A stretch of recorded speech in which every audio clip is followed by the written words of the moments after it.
Good morning. शिवांशच्या शाळेला सुट्टी लागल्यापासून सगळेच दिवस रविवार असल्याची फील येते आणि सर्व कामे पण निवांत चालू आहेत. पण शिवांश शाळेत गेल्यास माझी घरची कामं जेवढे पटापट आवरून घेता येतात तेवढे पटापट तो घरी असल्यास होत नाहीत. आता माझं आवरून मी देवपूजा केली आणि नाश्ता झाल्याच्या नंतर शिवांशने बाजूलाच राहत असलेल्या त्याच्या मित्राला घरी बोलावले. मस्त छान असं खेळतात. एक सांगायचं म्हणजे शिवांशला त्याची हिंदी समजत नाही आणि त्याच्या मित्राला शिवांशची मराठी समजत नाही. म्हणतात ना, गुण जुळलं की मैत्री होते, त्याच ते उदाहरण आहे. हे खेळत आहेत तोपर्यंत दुपारच्या जेवणाची तयारी करते. आज मी ब्रोकोलीची भाजी बनवणार आहे म्हणून ब्रोकोली उकडू घातली आणि चपातीचं पीठ करते. तेवढ्यात माझं एक पार्सल आलं होतं आणि पार्सल कोणाचंही असो त्याला ओपन करण्याची सर्वात जास्त हाऊस म्हणजे शिवांशलाच असते. त्याच्यानंतर मी माझी कामं केली आणि इकडे बघा, उन्हाळ्यातल्या दुपारी 1 वाजता आंघोळ करून याला थंडी वाजते म्हणून गॅलरीत थांबलाय. मग जेवण करून झाल्याच्या नंतर इव्हिनिंगला थोडं बाहेर म्हणून शिवांशला गार्डनला घेऊन आले.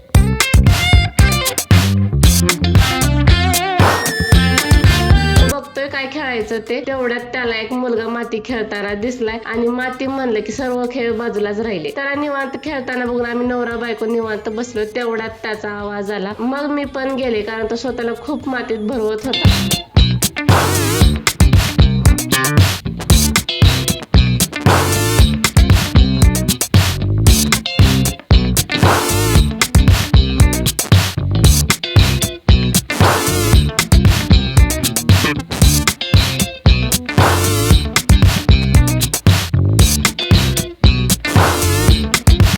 आलो तेव्हा झोक्यासाठी खूप लेकरं होती म्हणून आता जाताना त्याला झोक्यावरती बसवलं होतं. अंधार झाला, आता घरी जायचे म्हणून बाहेर निघालो. तोपर्यंत त्याचं चालू झालं की पाणीपुरी खायचे म्हणून घरी बनवण्यासाठी सगळं सामान तर घेतलंय, पण त्याने हट्ट केलाच होता की पाणीपुरी इथंच खायची. मग पाणीपुरी खाल्ली. चला तर मग आज होता 100 दिवसाच्या चॅलेंज मधला 6वा दिवस. व्हिडिओ आवडला असेल तर व्हिडिओला लाईक करा, चॅनेलला सबस्क्राईब करा आणि कमेंट मध्ये डे 6 डन असे लिहायला विसरू नका. भेटूया पुढच्या व्हिडिओ मध्ये. तोपर्यंत मस्त मजेत राहा. Bye bye.